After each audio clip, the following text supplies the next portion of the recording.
हम video start कर रहे हैं, इससे पहले हम एक चीज़ बता देना चाहेंगे। आप लोग पिछले वीडियो में पूछा था राज्यसभा भंग क्यों नहीं होता। इसको जान लीजिए, राज्यसभा इसलिए भंग नहीं होता है क्योंकि यह प्रतिनिध्यात्मक सभा नहीं है, यानी कि इसके जितने भी सदस्य हैं, इसके सदस्य को हम लोग नहीं चुनते हैं, ये राज्य की सभा होती है, ठीक है ना। जितने भी राज्य हैं उसके मंत्रीगण और जितने भी एमपी यानी कि सांसद को हम लोग चुन के भेजते हैं, वो सब मिल करके इसके सदस्यों को चुनते हैं, ठीक है ना, वोट देते हैं। इस तरह से ये राज्यसभा पे हमारा अपना कोई खास अधिकार नहीं होता है।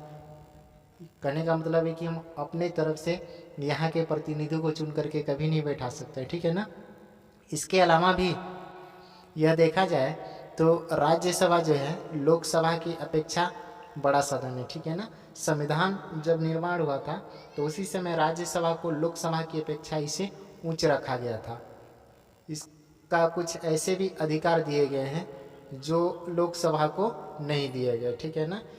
यही कारण है कि अधिकार के मायने में देखा जाए या अन्य मायने में देखा जाए तो लोकसभा से कहीं बड़ा राज्यसभा होता है। यही कारण है कि राज्यसभा कभी टूटता नहीं है। और एक चीज़ समझ लीजिए, यदि राज्यसभा और लोकसभा एक साथ टूट जाए तो चुनाव के दौरान कौन शासन करेगा देश को, ठीक है ना, समस्या उत्पन्न हो जाएगी। इसीलिए इस चीज़ को देख करके राज्यसभा को कभी भी घटित नहीं किया जाता है। चलिए तो क्वेश्चन नंबर 1 में प्रवेश कर रहे हैं हम।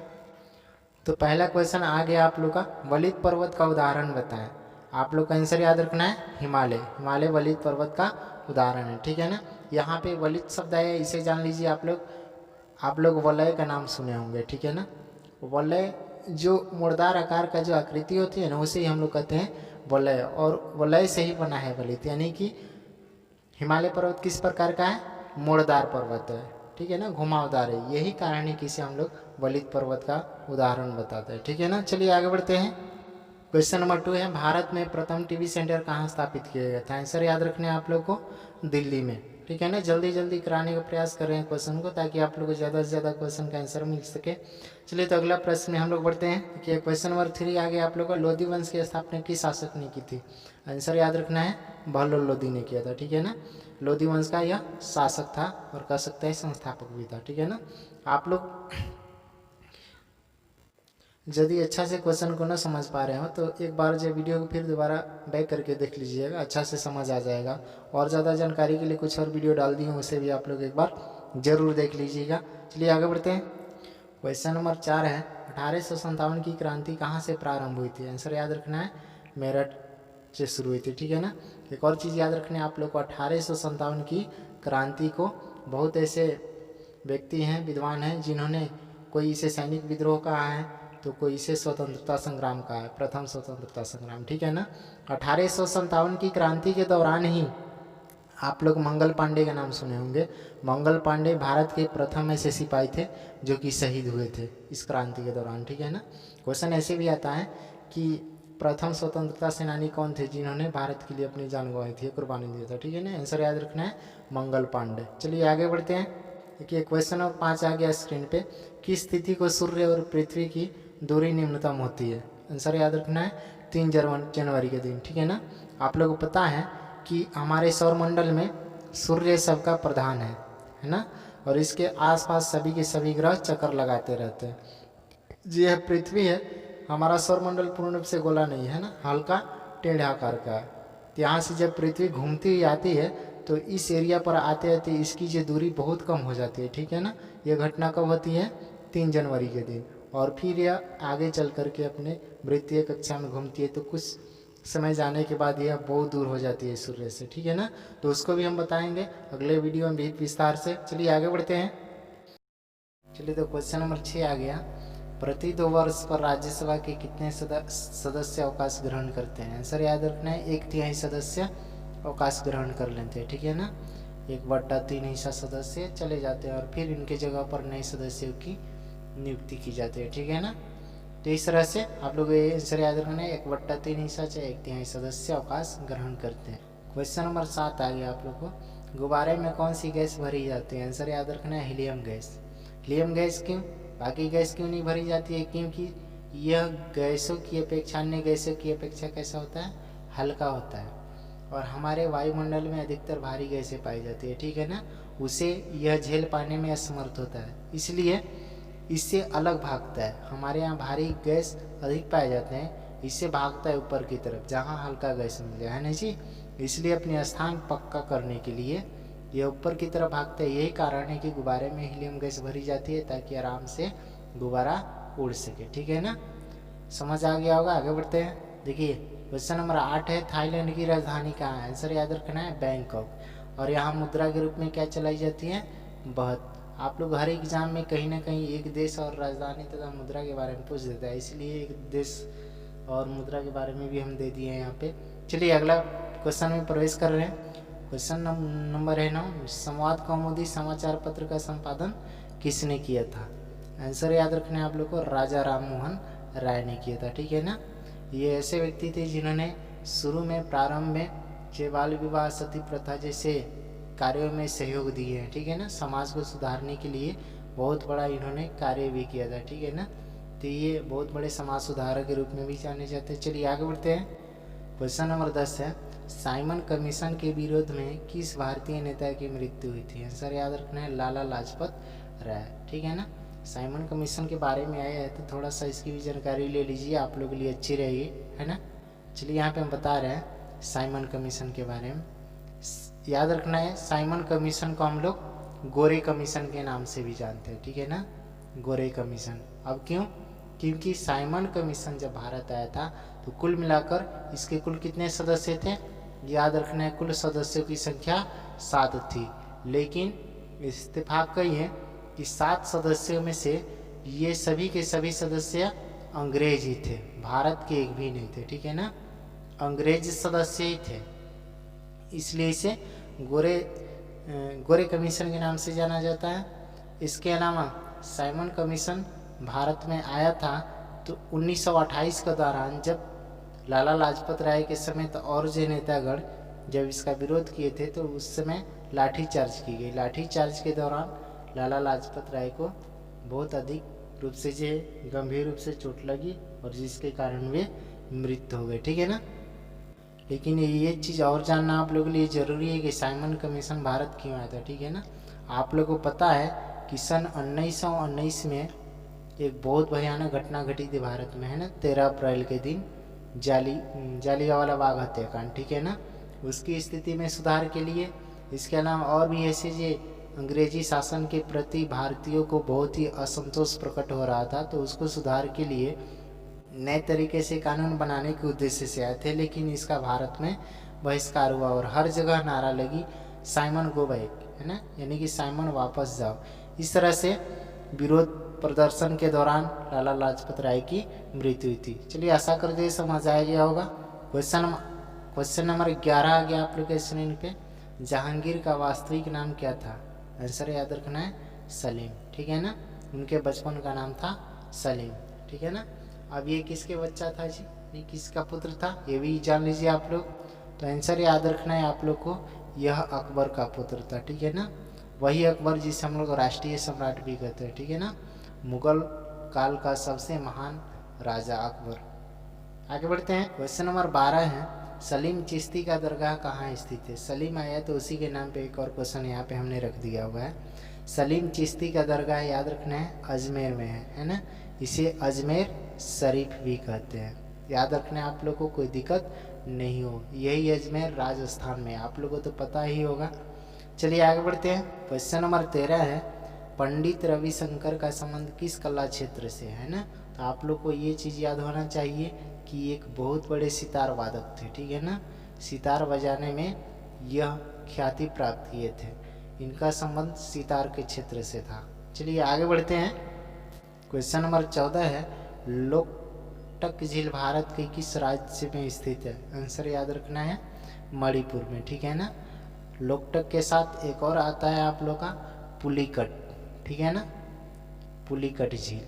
केवल अंतर है आप लोग का लोक का और पुली का, यहाँ पे पुलिकट है, यहाँ पे लोकटक है। तो पुलिकट झील आप लोग को आंसर याद रखना है, तमिलनाडु में है। कहाँ है जी? तमिलनाडु में, ठीक है ना। एक क्वेश्चन के साथ और भी आप लोग कराने का प्रयास कर रहे हैं, आप लोग निराश ना होइएगा। चलिए आगे बढ़ते हैं।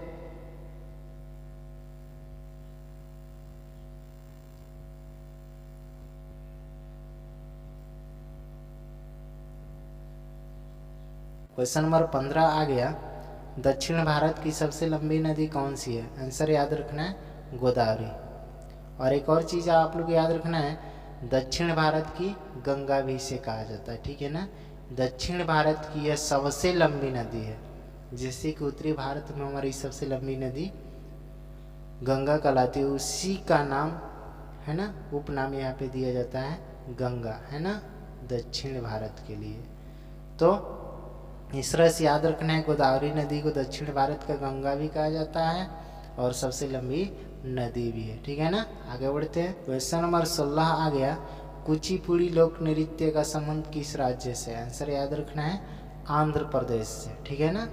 अब एक और चीज़ यहाँ पे आप लोग को याद करने के लिए बता दे रहे हैं, आप लोग को जैसे भी याद हो जाए, आशा करते हैं कि आप लोग अपना ट्रिक खुद यूज़ करें, नहीं तो बता रहे हैं तो अच्छा लगे तो प्लीज़ इसका अनुसरण कीजिए आप लोग। चलिए बता दे रहे हैं, कुचिपुड़ी लोक नृत्य कैसे याद रखेंगे कि आंध्र प्रदेश के। आप लोग को पता है कि आंध्र प्रदेश, इसमें अंधा शब्द छुपा हुआ है, ठीक है ना।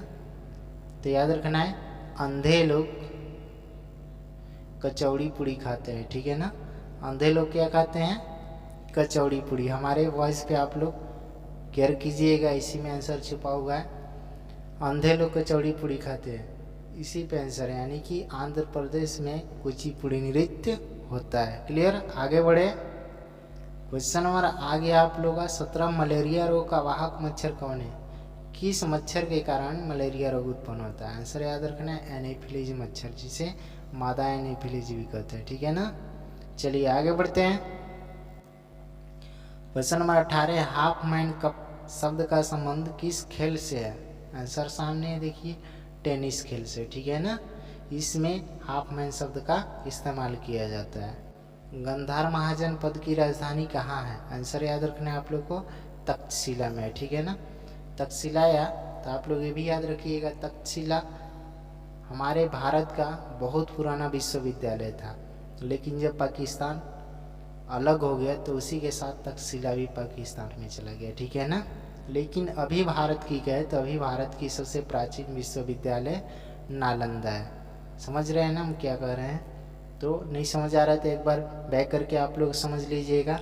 अब महाजनपद की बात है तो कुल मिलाकर भारत में 16 महाजनपद है, ठीक है ना। महाजनपदों की संख्या कितनी है?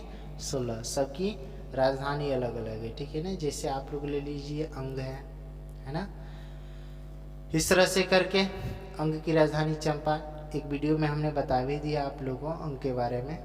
इसी तरह से लिच्छवी भी है, कौशल भी है, ठीक है ना। बहुत ऐसे हैं, उसका भी वीडियो हम अलग बना देंगे। आप लोग को अच्छा लगे तो प्लीज़ लाइक कीजिए, शेयर कीजिए यार कम से कम।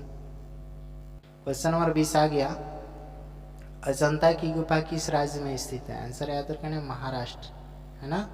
अजंता की गुफा कहाँ है? महाराष्ट्र में, जो सबसे पुरानी गुफा भी बताई जाती है हमारे यहाँ।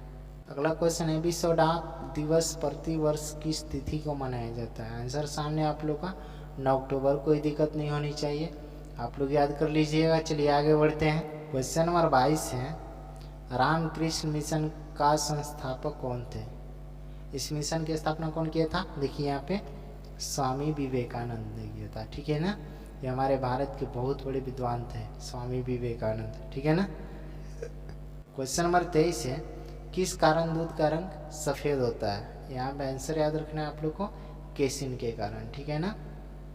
केसिन एक ऐसा तत्व है, इसी तत्व के कारण दूध का रंग उजला होता है। यदि कोई और तत्व होता तो वहाँ पे इसका रंग बदल जाता, ठीक है ना। जैसे हल्दी का आप लोग याद रखिएगा कैरोटीन के कारण पीला होता है, ठीक इसी तरह से केसिन के कारण दूध भी उजला होता है। क्लियर? आगे बढ़ रहे हैं।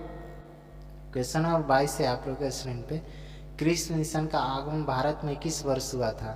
सन 1942 में, ठीक है ना। इसी के साथ जब वापस गया कृष्ण मिशन, साथ ही भारत 1947 में बहुत जल्दी फ्री भी हो गया, आज़ाद भी हुआ, ठीक है ना। चलिए क्वेश्चन नंबर 25 में आ रहा है, हल्दी घाटी युद्ध किस वर्ष लड़ा गया था? आंसर याद रखना है 1576 ईस्वी में। यह बहुत महत्वपूर्ण युद्ध था, ठीक है ना। इसी तरह से आप लोग को 1191 में, 1192 में तराइन का युद्ध हुआ था, 1191 प्रथम तराइन का युद्ध हुआ था, 1192 में दूसरा तराइन का युद्ध हुआ था, ठीक है ना। इसी तरह से अन्य जैसे प्लासी की लड़ाई हो गई 1757 में, ठीक है ना। 1764 में आप लोग का बक्सर का युद्ध हो गया। सब ऐतिहासिक लड़ाई है जो अपने आप में एक इतिहास बनाता है। तभी से हमारे इतिहास की रुख बदल गई थी, ठीक है ना, और अंग्रेजों का आगमन भारत में हो चला था। चलिए तो आगे बढ़ते हैं। क्वेश्चन नंबर 26 है स्क्रीन पे। भारत एवं श्रीलंका को अलग करने वाली जल संधि को कौन सी नाम दी गई है, ठीक है ना। तो आंसर याद रखना है पाक जल डमरू मध्य। जैसे कि ऐसे भारत का नक्शा होता है, आप लोग देखे होंगे, ठीक है ना, और यहाँ पे श्रीलंका है। तो ये वाली जो हिस्सा है बीच में, ठीक है ना, यही हिस्सा पाक जल डमरू मध्य के नाम से जाना जाता है, जो एक दूसरे को विभाजित करती है, ठीक है ना। सक्रिय गली के रूप में पाई जाती है जल राशि, ठीक है ना, यही पाक जल डमरू मध्य है। चलिए आगे बढ़ते हैं। क्वेश्चन नंबर 27 आ गया। भारत का मानचित्र पहली बार किस व्यक्ति ने तैयार किया था। आंसर याद रखना है एनविले ने तैयार किया था, ठीक है ना, कोई दिक्कत नहीं। किसने किया था, एनविले ने किया था, ठीक है ना। चलिए क्वेश्चन नंबर 28 आ गया आप लोग के स्क्रीन पे।